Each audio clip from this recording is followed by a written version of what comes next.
Hi, I'm Rebecca Olson. I am the CEO of the Maryland Association of CPAs, and I am absolutely delighted to get to learn a little bit more and get to know another amazing leader here in Maryland, one of our women to watch honorees, Tina Peacher. So, Tina, thank you for joining me, and welcome to this honor. We're excited to have you celebrated on September 17th at our Women to Watch Awards.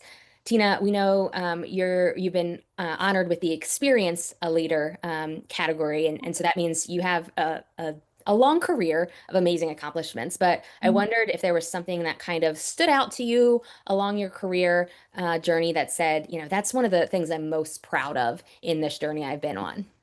Well, thank you very much, and I'm happy to be here. I would say becoming a partner was the most amazing accomplishment in my career. When I started at JMM, I was a staff auditor.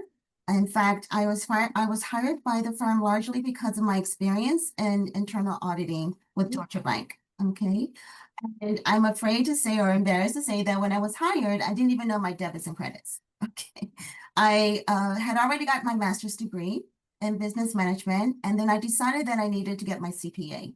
So I literally went back to school. I went to community college in the evenings, and during the time when I was not at the school, I stayed at work maybe 2, 3 hours after everyone had left to literally learn accounting and to learn auditing and not-for-profit accounting and just had to develop my skill set in that Yeah. area. So I eventually got my certificate in business accounting and then later my CPA. So, but that's pretty much my journey through that process.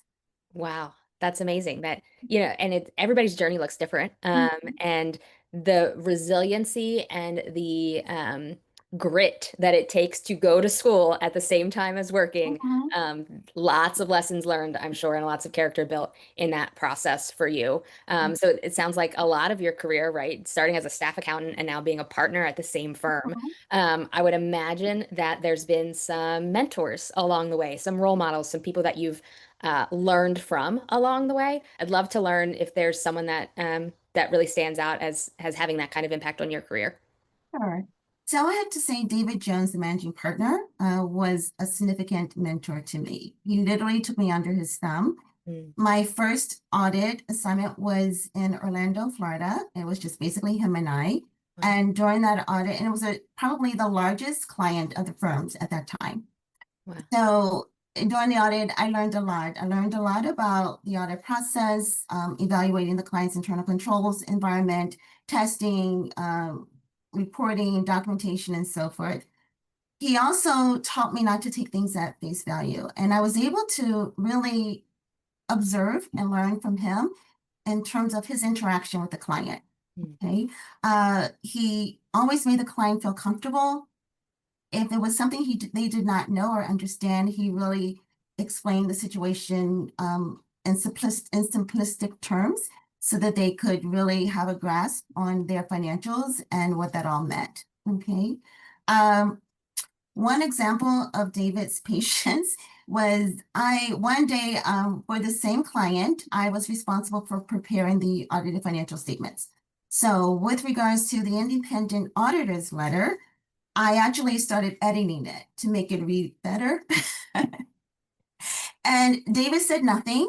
He included that letter with the full audit report, and it was submitted to the client. And it really wasn't until months later that I learned that that is a standard letter that is not to be edited. Okay. But he said nothing to me. mm, So that is a real example of his leadership and just support mm, to me and overall with regards to my career. He also made sure that his door was always open, and not only to me, but to all of his employees.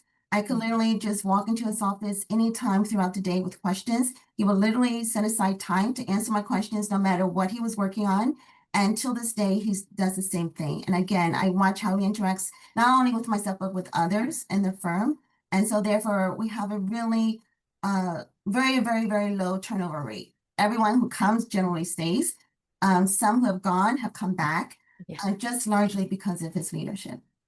That's amazing to be able to work with right, alongside and Mhm. under a leader like that that really supports in just the right way, like Yeah. doesn't like provides the technical kind of guidance, but also just that willingness to allow you to grow, right? Make Mhm. space for that. That's amazing. And that you got to work on a client, your first audit, basically being Yeah. that big of a client, working directly with the partner. That's a really great experience and great story. As you've gone through your career, in this profession, I'm sure you've seen just how quickly it has evolved, even over the last, couple years, right? And when you talk to students or have an intern or a new hire that you're starting to work with, what advice are you giving them, based on, what you've learned throughout your career, but also based on what you've seen kind of change in the profession over the last couple years? So basically, when new people join the firm, I try to be a good mentor to them, try to help them to kind of not take things too seriously, to trust their instincts, but at the same time, they want to continue to grow Mm. in their career and in the profession itself, by learning more about technology, learning more about innovation, automation with respect to auditing and accounting in general. So I try to sort of be there to guide them along those lines, Mm. how to communicate effectively with the client, just to be able to relate to the client on a more personal level as not just a job, Yeah. have a really deep understanding of their business and services that they provide. I primarily focus is in not-for-profit auditing. So there are a lot of amazing nonprofits that we work with that does amazing work. And it really helps with the audit process if you can embrace the work that they do. And it kind of becomes part of your passion. Do you know what I mean? You're kind of rooting for them to do better. And Mm. so that's what I try to instill in our team members when they are performing an audit for a client. Wow, absolutely. Yeah, the privilege that it is. Mhm. One of the things I love about our profession is, just the wide variety of opportunities, Mhm. and the idea that you can be part of a nonprofit story and be part of making their mission a reality, right? Yeah. So MACBA has been on a journey to really change some of the stereotype that we see about our profession, and really doing that by connecting to the purpose or the why or the impact behind the work that we do, right? Because there's real societal impact, whether that's with nonprofits or any other kind of business that we might work with. So for you, Tina, working with nonprofits, I think sometimes that impact is a little bit more real. But what would you say, your purpose, your why, your motivating factor might be, for the work that you do each day? So generally speaking, I feel that my purpose in the accounting profession is to provide quality services to my client, as well as unwavering support to my team members. Mhm. Okay. I work very closely with my clients. I involve them in every facet of the audit process. So, in other words, while maintaining my independence with respect to the audit of the financial statements, I feel that it's important that the client feels vested in the overall or the outcome of the audit, and that they know that having audited financial statements is an opportunity for them to reach out to potential donors and grantors, enter into long-term contracts to try to obtain resources and funding so that they can further grow their program services and overall business operations. Okay. Uh, my clients know that they can reach out to me as well as my team throughout the year with any questions concerning their business, accounting, anything that is important to developing them as an organization as a whole. And we're there to service them. We don't charge for those services. So they have developed a lot of trust in us over the years.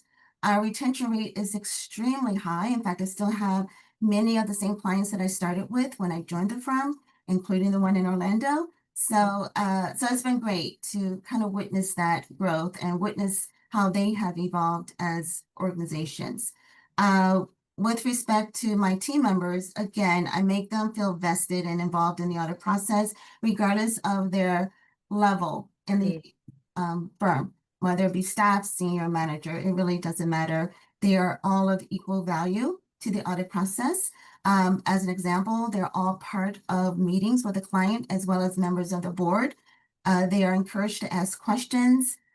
So it's important that the audit team does not feel that they're just there to do testing and tying out ending balances. Okay, they're part of making certain that the client organization is doing well.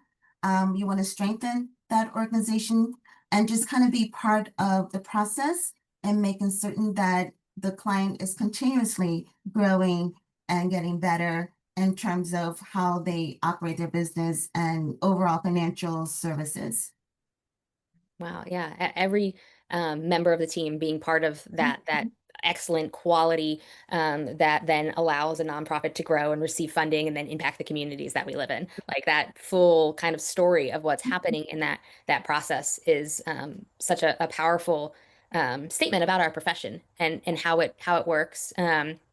And Tina, you can tell by the way you live out that teamwork effort and how you bring each person's and their value, and no matter what stage they are in their career and wanting their voice at the table. You can tell that you're just a natural leader, right? Because leaders don't just get work done and only talk to other leaders. Leaders build other leaders from first year staff to managing partners, right? You're helping to build this team. And so for you, Tina, if you had to kind of sum up in just a sentence, like how would you complete the sentence, being a leader means what to you, Tina? So I would say that being a leader means providing encouragement and support to others in achieving their professional goals in the industry. It also means being a steward of integrity and ethical judgment, and also just being there to provide support in any way possible. Okay. And you're just, again, leading by example. Right. And I love that too, just the example of what you saw David do, leading by example, and how that certainly has impact your leadership style too. Yeah. I always like to think you never know who's watching, right? Yeah. And so you're inviting the team members into the space so that they can Mhm. watch, they can learn, they can grow and have that space. But leading by example is certainly a huge part of that. MACPA, it's crazy to think, but we will be 125 years next year. So, Mhm. founded in 1901 when Maryland was the third state to have a CPA license. Mhm. And so our industry is unique in that it's a profession, right? It is a community at its heart. There's a lot of numbers in accounting, of course, but at its heart, it's a people profession. It's a relationship profession, right? And so, as we look to celebrate our 125th anniversary, I wondered for you, Tina, what does it mean to be part of a profession, of a community, and not just have a job, a 9 to 5, but really be part of this career community? So being part of the MACPA professional community just means that I have a wide stream of resources Mm. from which I can tap into for advice or in terms of handling a matter involving, an audit question or an accounting question. Also, it provides networking opportunities where we can share information with one another and to grow with one another from that information. And to just basically further the MACPA community and the association and group as a whole. Yeah. So not only do you get that opportunity within your firm and your organization and within your clients, is that there's this, concentric circles that build out. And as being part of the profession, being a leader in your firm, being a leader for your clients, you get to be a leader kind of in this broader space Mhm. and tap into the wisdom of, our 8,000 plus members across the state. And that's one thing, again, I love about this profession is Mhm. the diversity in it and just the opportunity for connection to people because at its end is a people profession Right. that makes real impact. Well, Tina, it was Absolutely. awesome to talk to you and get to know a little bit about your career, what motivates you, what has really been those accomplishments, and to hear more about your journey. And I look forward to meeting you in person on September 17th to celebrate you and our other awesome honorees at our Women to Watch Awards. Well, thank you so much, Rebecca. It's a pleasure meeting and speaking with you as well.